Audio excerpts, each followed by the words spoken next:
alam mo, para makatulong tayo, para malaman natin ano talaga yung katotohanan behind the alleged corruption that is happening in this county. Nag-usap-usap na po ba kayo ng iba pang mga napili na so may target po ba kayo na mag-usap or mag-meet? At baka next week, itong one, will be, at di ko alam naghihintay na lang ako ng advice na next week, this coming week.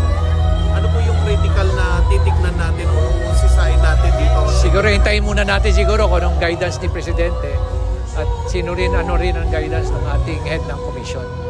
Possible pa po bang madagdagan daw yun, 3? Or... Hindi ko rin alam wala rin ako alam tungkol doon. Pero naghihintay lang ako and I heard na siguro baka bukas magko-convene na agad yung commission. So pupunta po ba kayo sa Malacanang or sa Ay, definitely kung saan kami papupuntahin. Wala pang namang advice sa akin kung saan kami pupunta. But ako, feeling ko baka bukas magko-convene na yung commission. Okay. So ngayon ho na kayo ay parte ng independent body, magiging busy po kayo sa pag-iimbestiga, mapapabayaan Yes, niyo po ba yung siguro? Hindi naman. At meron naman tayong, I will designate the Vice Mayor as officer in charge ng city.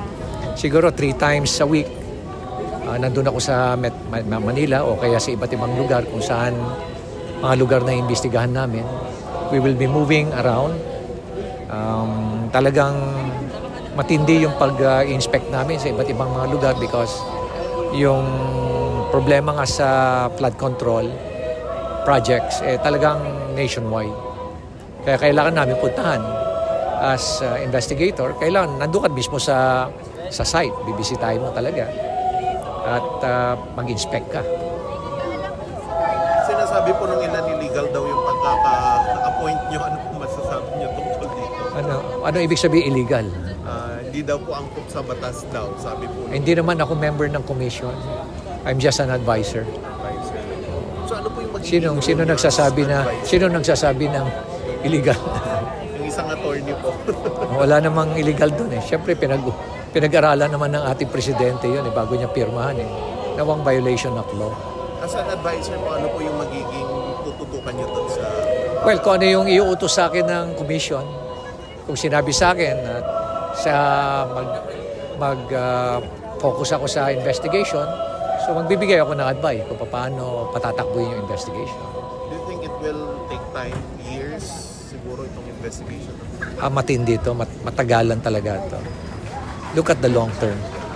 There's no short term na one. Although we have to hit the ground running. Kailangan talaga magkaroon ng resulta.